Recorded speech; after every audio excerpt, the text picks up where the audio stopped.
നമസ്കാരം. റാഫ്റ്റോ ക്രിക്കറ്റിലേക്ക് ഏവർക്കും സ്വാഗതം. ആവേശം അതിൻ്റെ പരകോടിയിൽ. ശരിക്കും ഇംഗ്ലണ്ടിനെ വിറപ്പിച്ചു നേപ്പാൾ.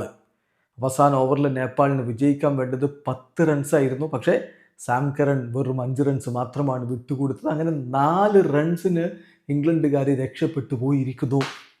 അല്ലെങ്കിലും ഈ വേൾഡ് കപ്പിൽ അസോസിയേറ്റ് ടീമുകൾ വമ്പന്മാരെ വിറപ്പിക്കുന്നത് തുടരുകയാണ്.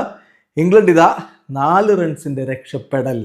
ആദ്യം ബാറ്റ് ചെയ്ത് ഇംഗ്ലണ്ട് ഈ കളിയിൽ നിശ്ചിത 20 ഓവറുകളിൽ 7 വിക്കറ്റിന് 184 റൺസ് അടിച്ചപ്പോൾ മറുപടി ബാറ്റിങ്ങിൽ നേപ്പാൾ 20 ഓവറുകളിൽ 6 വിക്കറ്റിന് 180 റൺസ് അടിക്കുന്ന കാഴ്ചയാണ് നമ്മൾ കണ്ടത്.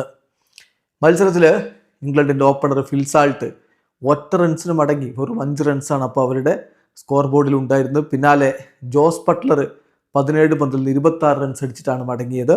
ജേക്കബ് ബെത്തലിൻ്റെ കിടിലൻ അർദ്ധ സെഞ്ചുറി ഉണ്ടായിരുന്നു. 35 പന്തുകൾ 4 ഫോറും 4 സിക്സും അടക്കം യുവതാരം മിന്നിക്കത്തി 55 റൺസാണ് അടിച്ചത്. ടോം ബാൻഡൻ 2 റൺസിന് മടങ്ങിയപ്പോൾ ഹാരി ബ്രൂക്ക് മനോഹരമായ ഒരു അർദ്ധ സെഞ്ചുറി നേടി. 32 പന്തുകൾ 4 ഫോറും 3 സിക്സും അടക്കം 53 റൺസ്. സാം കരൺ 2 റൺസിന് മടങ്ങിയപ്പോൾ വിൽ ജാക്സ് അവസാനത്തിൽ വെടിക്കെട്ട് നടത്തിയാണ് ഈ ഒരു സ്കോറിലേക്ക് ടീമിനെ കൊണ്ടുപോയത്. 18 പന്തുകൾ നേരിട്ട് അദ്ദേഹം 1 ഫോറും 4 സിക്സും അടക്കം 39 റൺസ് അടിച്ച് പുറത്താകുന്നു. ജോഫ്രെ ആർച്ചർ 1 റൺസാണ് അടിച്ചത്. അങ്ങനെ ഇംഗ്ലണ്ട് ഒരുവിധം 184 റൺസിലേക്ക് എത്തി.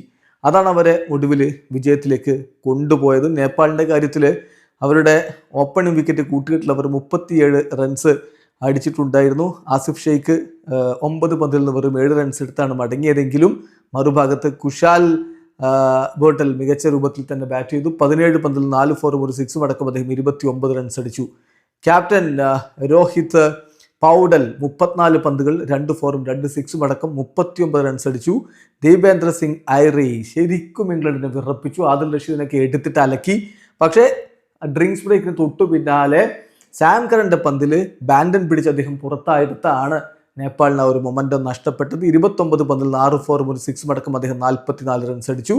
പിന്നീട് ആരിഫ് ഷെയ്ഖ് 8 പന്തിൽ നിന്ന് 10 റൺസാണ് അടിച്ച് മടങ്ങിയതെങ്കിൽ ഒരു ഭാഗത്ത് ലോകേഷ് ബാം നിന്ന് നേപ്പാളിനെ ജയിപ്പിക്കുമെന്ന് കരുതി അദ്ദേഹം 20 പന്തുകൾ നേരിട്ട് 4 ഫോറും 2 സിക്സും അടക്കം 39 റൺസുമായിട്ട് പുറത്താകാതെ നിന്നു. ഏതായാലും ഇംഗ്ലണ്ട് രക്ഷപ്പെട്ടു പോവുകയായിരുന്നു. ലോക്ക്വുഡ് 3 ഓവറിൽ 31 റൺസിന് 1 വിക്കറ്റ് എടുത്തപ്പോൾ ജോഫ്രെ ആർച്ചർ 4 ഓവറിൽ 42 റൺസാണ് വിട്ടുകൊടുത്ത് 1 വിക്കറ്റാണ് അദ്ദേഹം നേടിയത്. ലിയാൻ ഡോസൺ 4 ഓവറിൽ 21 റൺസിൽ 2 വിക്കറ്റ് എടുത്ത് മികച്ച ബൗളിംഗ് പ്രകടനം നടത്തി. സാം കരൺ ടീമിനെ വിജയത്തിലേക്ക് കൊണ്ടുപോയ പ്രകടനമാണ് നടത്തി. 4 ഓവറിൽ 27 റൺസ് അദ്ദേഹം 1 വിക്കറ്റും നേടിയിട്ടുണ്ടായിരുന്നു. ഏതായാലും തകർപ്പൻ പ്രകടനം നേപ്പാൾ നടത്തി. പക്ഷേ ഇംഗ്ലണ്ട് 4 റൺസിന് ജയിച്ചു കയറി. വീഡിയോ അവസാനിക്കുന്നു. ക്രിക്കറ്റ് ലോകത്തെ കൂടുതൽ വിശേഷങ്ങളുമായി റാഫ്റ്റോക്സ് എഴുതാം.